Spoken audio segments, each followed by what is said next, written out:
Hey, hi folks. Welcome to Life After Mental Illness. I'm Bill MacPhee, your recovery expert, and recovery is when you wouldn't want to be anyone else other than who you are today. Well, as you know, we're into this series of talking about negative or deficit symptoms, the symptoms that are lacking from our personality that should be there. So we're going to talk a little bit about that, and then I'm going to take a question from Patricia and answer a question here. You may not like the answer that I'm going to give, but it's the cold hard truth. So anyways, folks, with our negative symptoms, things that are lacking from our personality that should be there, they're also called deficit symptoms. Things like lack of motivation, lack of energy, lack of drive, an emotional bluntness, a lack of joy. These are things that negative or deficit symptoms cause. Now, I want to tell you that when we do have these symptoms, what the effect is. So really, what the effect is when we have those negative symptoms, what happens is that we have a poor self-esteem. And I got to tell you that everyone who has gone through a mental illness at one time or another has dealt with a lack of self-esteem. Now, basically, self-esteem is when how you feel about yourself on the inside. Basically, do you like yourself? That's what self-esteem is your attitude toward yourself, your feelings in your mind, what you think about yourself. And again, most people, when we're dealing with the mental illness at some time or another, we have a very poor self-esteem. I can tell you that when I was very ill, early into my illness, I went to show you what the poor self-esteem was, how low my self-esteem was, is that I went to a Canadian Mental Health Association meeting. They had a person with schizophrenia who was giving a talk. And this person he was an architect, and he was dealing with schizophrenia. So he gave his talk, and I was in the audience, and I listened and that. And then there was a question from the audience.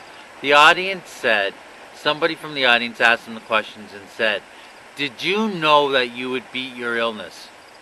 And this person said, "Yes, I knew I would beat my illness because I was too smart for it." Well, I heard that, and what I said, "Bill, there's absolutely no hope for you because you're not smart enough to beat this illness."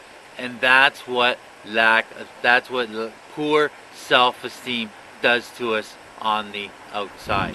Now, so that's very important to realize. So our goal with recovery, our definition of recovery, is when you wouldn't want to be anyone else other than who you are today.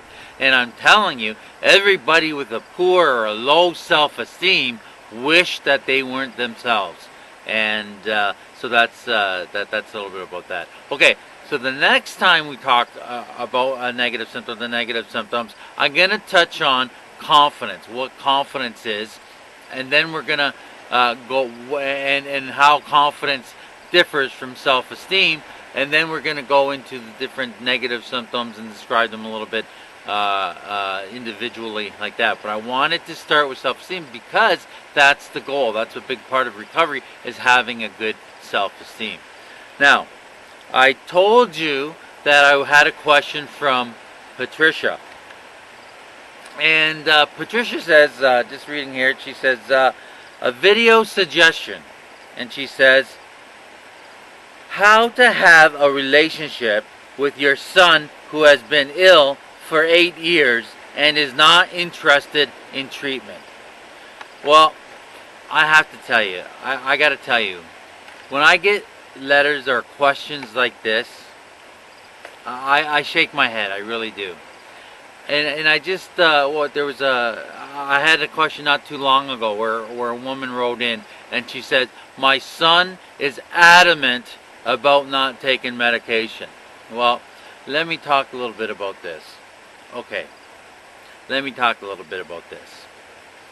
treatment for mental illness is so important. It's the foundation. We have to get back into reality. We have to get rid of those positive symptoms. We have to get rid of the voices. We got to get rid of the delusions, the paranoia, the hallucinations, the illusions. All these things we have to get rid of. Treatment, and yes, treatment, in my opinion, part of treatment is medication. But here's the point. In a lot of cases, and I told you might not like this, but it's the truth. What really happens a lot of times is that the tail is wagging the dog. The tail is wagging the dog. And what I mean about that, and I'm sure you all know about that and what that means. So basically what it is that the individual who is sick, who may have some positive symptoms, who's dealing with negative symptoms, basically is ruling your household. They're ruling your household. They have you wrapped around their finger, that your husband, your wife, or your spouse, or whatever, your partner, dealing with a son or daughter with mental illness, they got you wrapped around your finger. Because the tail is wagging the dog. Now listen, I know this person was 8 years not being treated. I was 5 years on the couch. I was scared to death that 5 years was going to turn into 7 years, and 7 years was going to turn into 10 years, because I see it all the time. And I see marriages, I see them fighting. You're fighting over your loved one. You're fighting about this and that. Now, this is the analogy. This is why you can't have the tail wagging the dog. Because if you have a loved one who is ill and has symptoms, they are like a 3-year-old. Now, I don't want to demean people. I'm just using that example, that not actually physically, or do I mean demeaning them that they're 3-year-old. What I mean by what they're a 3-year-old is their logic. The people with a mental illness, a lot of time, we are out of logic. It's like a 3-year-old. 3-year-old does not have the logic of a 10-year-old or an adult. And it's very important that when I say they're like a 3-year-old, I'm talking about the logic. So, for example, if you had a 3-year-old and they said, "No, mommy and daddy, I don't want to go to bed at 8 o'clock. I'm going to stay up to midnight like you guys." And you say, "Well, okay, that's fine." Or the 3-year-old says, "You know what, mommy and daddy, you know what? I don't like school anymore, so I'm not going to go." "Oh, okay, you don't have to go to school." "You know, mommy and daddy, I don't like going to the dentist, and I don't like eating vegetables or my food. I'm going to eat candy all the time, and I don't want to go to the dentist." "Oh, that's fine, you don't have to do that." You see, I'm making the point, is that the kid has the parents wrapped around their finger, and the tail is wagging the dog. And this happens all the time. "Oh, my son is adamant about not taking medication." Well, listen, where is your adamant about, yes, you have to take medication? And what about this? "My son's been 8 years but refuses treatment." Listen, we need to take these and address these things. And they're negotiable.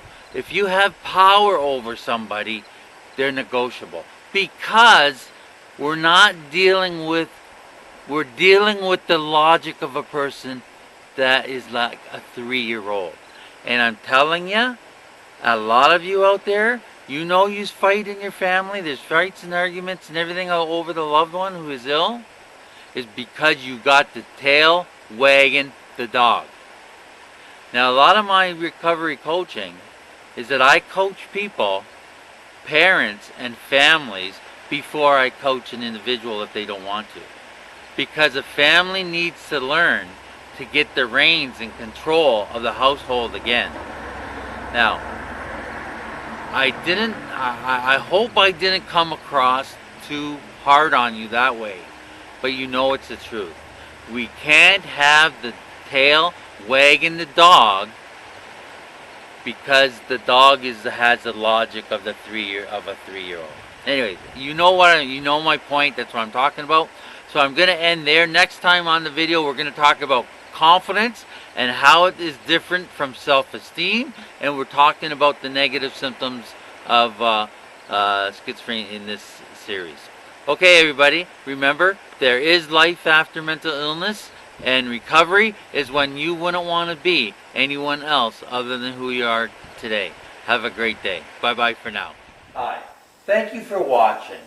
Make sure to like, comment, and subscribe, and follow me on Facebook and Twitter.